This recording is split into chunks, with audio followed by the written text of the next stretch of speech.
ఎందుకంటే ఈ ముఖ్యమంత్రి చేసిన పాపం అంతా ఇంత కాదు. ఎందుకంటే ఈయన స్వయంగా దైవద్రోహానికి పాల్పడ్డాడు. రైతులకు మోసం చేసుడే కాదు, దైవద్రోహానికి ముఖ్యమంత్రి పాల్పడ్డాడు. పాలకుడు పాపం చేస్తే మరి అది రాష్ట్రానికి, రాష్ట్ర ప్రజలకు లెత్తగొట్టద్దనేదే నా ఆవేదన. అందుకే ఆ దేవుళ్ళ దగ్గరికి వెళ్తాం, ఆ దేవుళ్ళను వేడుకుంటాం. దేవుడా, ఈ పాపాత్ముని క్షమించు, రాష్ట్రానికి హాని చేయకు అని చెప్పి ఆ భగవంతుని ప్రార్థించడం కోసం నేనే స్వయంగా దేవుళ్ళ దగ్గరికి మా ఎమ్మెల్యేలు, మా పార్టీ నాయకులం వెళ్ళి మరి ఆ భగవంతుని వేడుకోవాలనుకుంటా ఉన్నాం.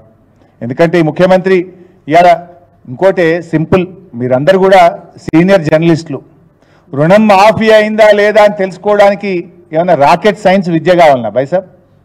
ప్రైమరీ స్కూల్ పిల్లగాడిని అడిగినా చెప్తాడు. ప్రైమరీ స్కూల్ పిల్లగాడు కూడా చెప్తాడు కదా, ఎంతమంది రైతులు రుణం తీసుకున్నారు, వారికి కావాల్సిన మొత్తం ఎంత, ఎంతమంది అకౌంట్లలో డబ్బులు పడ్డాయి, ఎంత డబ్బు పడ్డది అన్నదే విషయం కదా. ఆగస్టు 15లోగా ముఖ్యమంత్రి గారు చెప్పినట్టు 31,000 కోట్లు రైతుల అకౌంట్లలో పడితే నిజంగానే రుణమాఫీ అయింది అనుకునేటోళ్ళం. కానీ ముఖ్యమంత్రి చెప్పిండు ఆగస్టు 15 నాటికి 17,000 కోట్లే వేసిన అని చెప్పిండు. అంటే మిగతా 13,000 కోట్లు 15 ఆగస్టు నాటికి నువ్వు వెయ్యలేదు అనేది స్పష్టం కదా. ఇంకా ఉల్టా నన్ను రాజీనామా చేయమంటాడు, ఎక్కడైనా దూకి చావమంటాడు, సిగ్గులేని జాతి అంటాడు, తాటి చెట్టు లెక్క వెరిగినావని చెప్పి బాడీ షేమ్ చేస్తున్నాడు ముఖ్యమంత్రి. అసలు ఒక ముఖ్యమంత్రి ఈ రకంగా మాట్లాడొచ్చునా? కుల మతాలకు, రాగద్వేషాలకు అతీతంగా పాలన చేస్తానని రాజ్యాంగం మీద ప్రమాణం చేసినటువంటి సీఎం స్థానంలో ఉన్నటువంటి వ్యక్తి ఇట్లా మాట్లాడొచ్చునా? విఘ్నులైనటువంటి రాష్ట్ర ప్రజలు, రైతులు ఆలోచించాలని నేను కోరుతా ఉన్నా. నేను మాట్లాడలేకనా? అంతకు తాత మాట్లాడగలుగుతా, అంతకంటే గట్టిగా తిట్టగలుగుతా.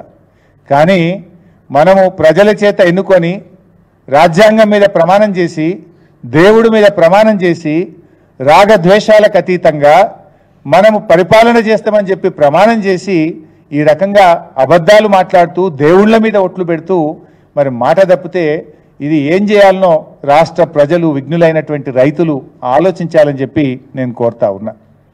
ఎందుకంటే కూడికలు తీసివేతలు ఇందులో ఏమున్నది, సింపుల్. నువ్వే చెప్పినావు 47 లక్షల మంది రైతులు అన్నావు, చేసింది 22 లక్షలు.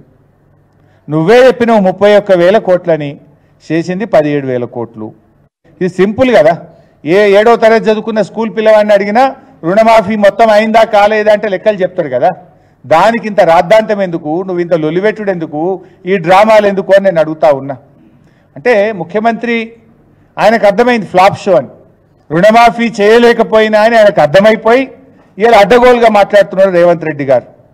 ప్రతిపక్షాన్ని సైద్ధాంతికంగా ఎదుర్కొనలేక ఇవాళ సీఎం రేవంత్ రెడ్డి ప్రశ్నిస్తున్న వాళ్ళను చావాలని కోరుకుంటున్నాడు. ప్రశ్నించిన వాళ్ళను, మేము ఆ రోజు ఉద్యోగాల గురించి మాట్లాడితే చావాలని మాట్లాడిండు, రైతుల రుణమాఫీ మాట్లాడితే చావాలని కోరుకుంటున్నాడు.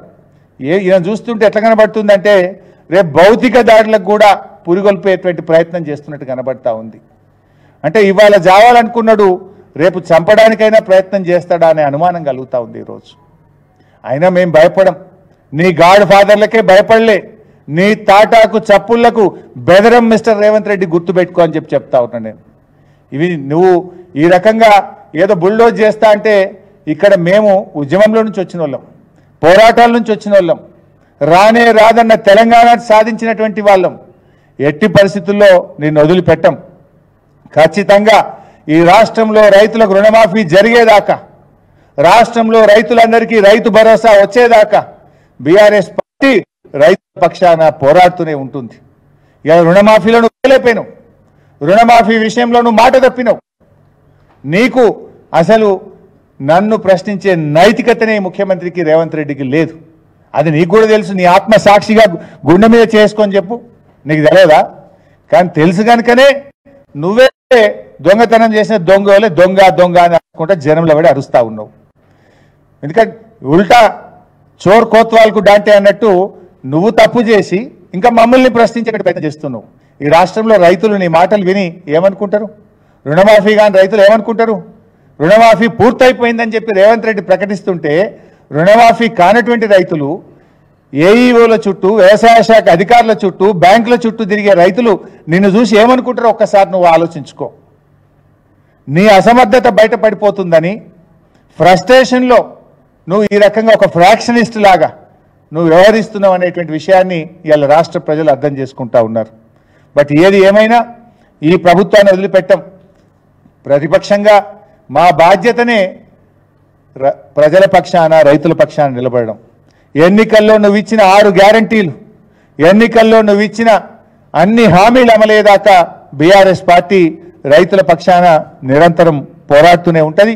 నీదంతా కూడా ఉత్త మాటలు తప్ప నీ ఎక్కడ కూడా నిజాయితీ లేదనేటువంటి విషయం ఇవాళ ప్రజలకు అర్థమైంది. మేము త్వరలోనే బీఆర్ఎస్ పార్టీ పక్షాన ఒక కార్యాచరణ కూడా ప్రకటించబోతున్నాం. మొత్తం రాష్ట్రంలో రైతులందరికీ రుణమాఫీ జరిగేదాకా ఒక స్పష్టమైన కార్యాచరణ రాష్ట్ర వ్యాప్తంగా బీఆర్ఎస్ పార్టీ రైతుల పక్షాన పోరాడే విధంగా, రైతులందరినీ కూడా జాగృతపరిచే విధంగా, రైతులందరికీ రుణమాఫీ జరిగేదాకా, రైతులందరికీ రైతు భరోసా అందేదాకా కూడా మేము రైతులకు ఒక కార్యాచరణ ఇచ్చి బీఆర్ఎస్ పార్టీ తరఫున ఓ పెద్ద ఎత్తున కార్యక్రమం కూడా తీసుకుపోతున్నాం. త్వరలోనే ఆ కార్యాచరణ కూడా ప్రకటిస్తాం.